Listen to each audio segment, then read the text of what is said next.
नमस्कार, स्वागत है आपका। आप देख रहे हैं लोकमंच। मैं हूं अनुराग दीक्षित। लोकमंच में आज बात भारतीय अर्थव्यवस्था की। रुपया कमजोर हो रहा है, वहीं दूसरी तरफ डॉलर लगातार मजबूत होता दिख रहा है।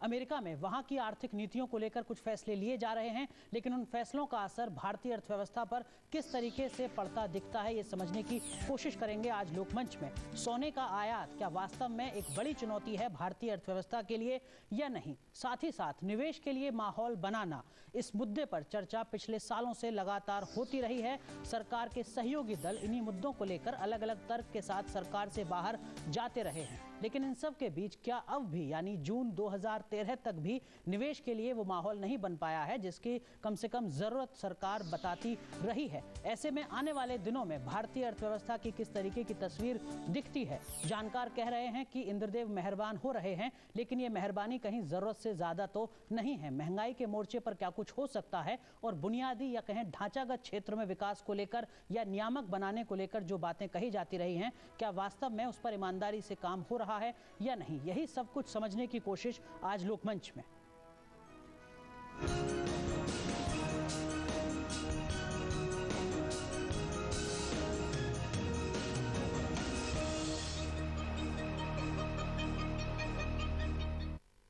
और इस महत्वपूर्ण विषय पर चर्चा करने के लिए हमारे साथ स्टूडियो में मौजूद हैं चार बहुत ही खास मेहमान। मेरे साथ हैं जाने माने अर्थशास्त्री प्रोफेसर अरुण कुमार। सर, बहुत बहुत स्वागत है आपका। हमारे साथ जुड़ रहे हैं डॉक्टर डी.के. श्रीवास्तव, आप 12वें वित्त आयोग के सदस्य रह चुके हैं, आपका भी बहुत बहुत स्वागत है।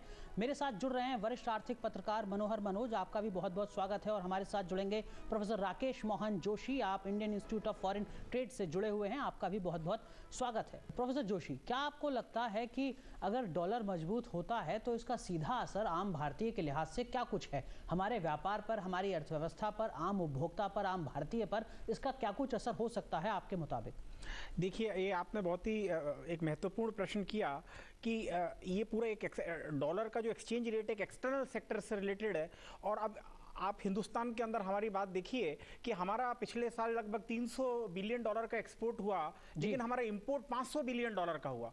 तो इस तरह से व्यापार घाटा लगभग 200 बिलियन डॉलर का हुआ। और अब अगर एक्सचेंज रेट और नीचे होती है तो थ्योरेटिकली जो है हमारा एक्सपोर्ट कॉम्पिटिटिव होना चाहिए इंटरनेशनल मार्केट में। लेकिन फिर भी आप देखो कि हमारे इंपोर्ट सेक्टर में कुछ ऐसा, जैसे पेट्रोलियम है, उसमें 80-85% की हमारी इंपोर्ट डिपेंडेंस है, एंड उसमें हमारे पास फ्लेक्सिबिलिटी नहीं है कि हम इंपोर्ट सब्सटीट्यूट कर सकें, तो उसके ऊपर उसका सीधा असर पड़ेगा। उसके अलावा फर्टिलाइजर है, उसमें हमारे पास नहीं है। और कंज्यूमर इलेक्ट्रॉनिक्स ऐसे आइटम है आजकल, तो आपके जैसे कंप्यूटर हैं या इक्विपमेंट्स हैं, लैपटॉप्स हैं, मोबाइल्स हैं, तो इसका सीधा असर कस्टमर के ऊपर और कंज्यूमर पे पड़ता है। अब अगर इस तरह से आप देखेंगे तो टोटल ट्रेड के अंदर चूंकि इंपोर्ट का ज्यादा है contribution and therefore trade deficit is more, तो अभी इसमें प्रॉब्लम ये होगी कि डॉलर के गिरने से हमारा ट्रेड डेफिसिट और बढ़ेगा। तो अभी ये जो 200 बिलियन डॉलर का हुआ, अब ये अगले फाइनेंशियल ईयर में with this it is expected to be 300 billion dollar और इवन मोर। तो मुझे लगता है कि स्थिति जो है वो ट्रेड बैलेंस फ्रंट पे और भी जो है थोड़ी सी भयावह होने वाली है। तो स्थिति के अच्छा, कस्टमर के लिए जहां तक सवाल है कि आप और हम सभी कंज्यूमर इलेक्ट्रॉनिक्स को यूज करते हैं, तो उसकी कीमत में लगभग 10% का इजाफा हो जाएगा, और हो सकता है उससे ज्यादा हो या कितना हो। अच्छा, the same thing is even in the petrol. Now petrol के अंदर धीरे धीरे क्या हुआ है कि जैसे जैसे हिंदुस्तान में कंज्यूमरिज्म बढ़ी है, तो हम स्मॉल कार सेगमेंट से या टू व्हीलर से we have gone to bigger car sectors. तो अब ये बड़े जो व्हीकल्स हैं ये फ्यूल एफिशिएंट उतने नहीं है जितने छोटे व्हीकल्स थे। तो इससे क्या है कि फ्यूल का कंजम्पशन ऑटोमोबाइल इंडस्ट्री में भी बढ़ा है, इसलिए कस्टमर के पॉकेट पे भी इसका असर पाएगा। और ओवरऑल ऐसा लगता है कि पूरे कस्टमर्स के बजट के ऊपर इसका असर होने वाला है। बिल्कुल। और क्या इसका सीधा मतलब प्रोफेसर अरुण कुमार सर, आपको लगता है कि हम अगर माने दर्शकों को समझाना चाहें तो हम ये मान लें कि आने वाले दिनों में महंगाई बढ़ेगी?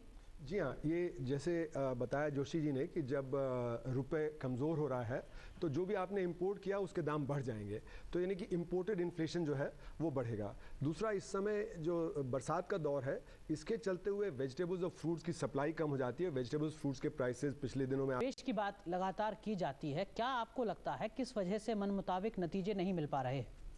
देखिए, इसमें दो चीज़ें बहुत ही इंपॉर्टेंट हैं कि एक तो हम ये सोच रहे हैं कि जो स्थिति अभी ताज़ा पैदा हुई है कि रुपए के अंदर गिरावट से सब कुछ गड़बड़ हो गया है, तो आप देखिए कि अगर चाइना में भी आप देखते हैं तो चाइना में कंसिडरेबल स्लो डाउन है। और इसका अगर आप ग्लोबल इम्पैक्ट देखें तो देखिए यूएस चाहे अच्छा कर रहा हो, लेकिन अभी यूरो क्राइसिस जो हुआ या यूरो जोन में जो प्रॉब्लम हुई है उसका स्लोली इम्पैक्ट चाइना, इंडिया और सब बड़ी इकोनॉमीज पे आया है। नाउ इसके इम्पैक्ट से क्या है कि बाहर के बाजार में हमारे प्रोडक्ट्स की डिमांड के ऊपर निश्चित रूप से फर्क पड़ा है।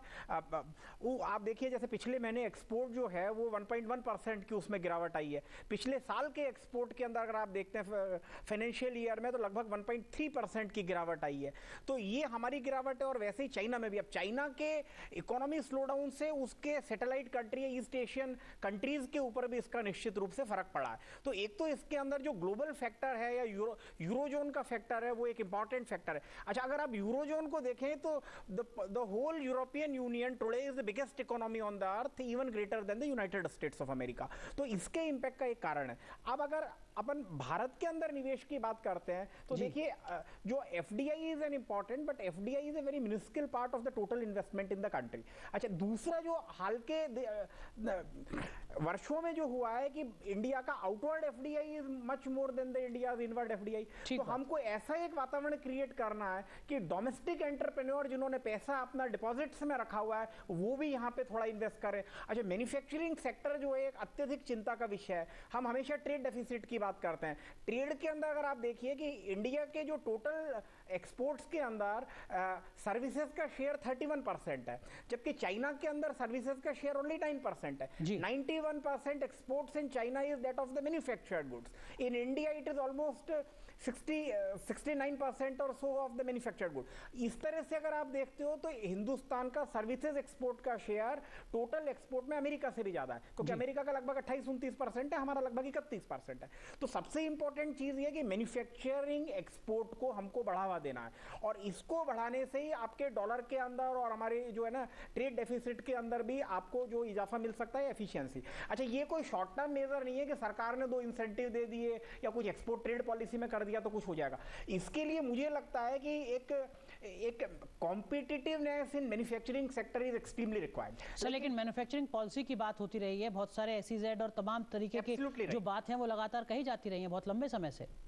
हाँ, ये आपने बहुत ही अच्छी बात की। एसईजेड का जो कंसेप्ट है वो इसलिए आया था कि भाई हम इसमें से एक तो प्रोसीजर की ईज होगी और ये एक मैन्युफैक्चर करेंगे, बट एसईजेड के अंदर अगर आप देखिए कि in terms of the exports वो बढ़ा है तो आंकड़े वो दिखा सकते हैं, लेकिन एसईजेड के अंदर जो रियल गेन हुआ है वो 2 तरह का गेन। एक तो SEZ should be NFE, net foreign exchange earners होना चाहिए, और दूसरा उसके अंदर जो लोगों ने गेन किया वो रियल एस्टेट का भी गेन किया है। तो आप देखिए पहले था कि 10 सेक्टर से बड़ा कोई भी जो आईटी सेक्टर का है उसको हमने और कम कर दिया। तो एसईजेड अगर आप इंडिया का और चाइना का आप देखें, चाइना के अंदर आप शेंजन का एसईजेड देखें तो 50,000 स्क्वायर हेक्टेयर से भी ज्यादा उनके पास बड़े एसईजेड है। हमारे एसईजेड को अगर आप उससे कंपेयर करें तो वो उसमें जो इंफ्रास्ट्रक्चर फैसिलिटी है, कॉस्ट ऑफ इंफ्रास्ट्रक्चर है, इलेक्ट्रिसिटी का इंफ्रास्ट्रक्चर है, तो ये सब चीजें अत्यधिक। Now electricity is uninterrupted supply of electricity, B is the quality of electricity. Joshi, मैं आपसे समझना चाहूंगा आखिर में क्या कुछ आपकी राय हो सकती है नीति निर्माताओं के लिए जिसके बाद शायद थोड़ी तस्वीर सुधर सके जो अभी देखने को मिल रही है?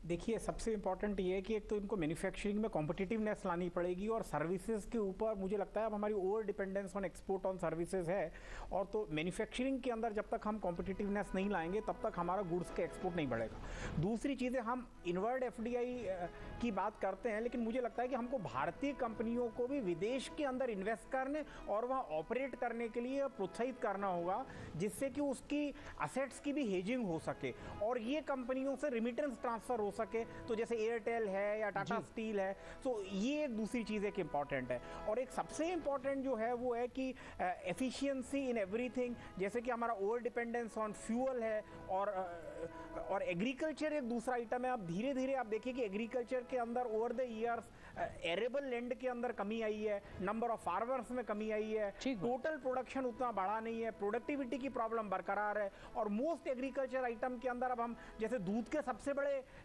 Producer India being we have become the net importer of milk and milk products now.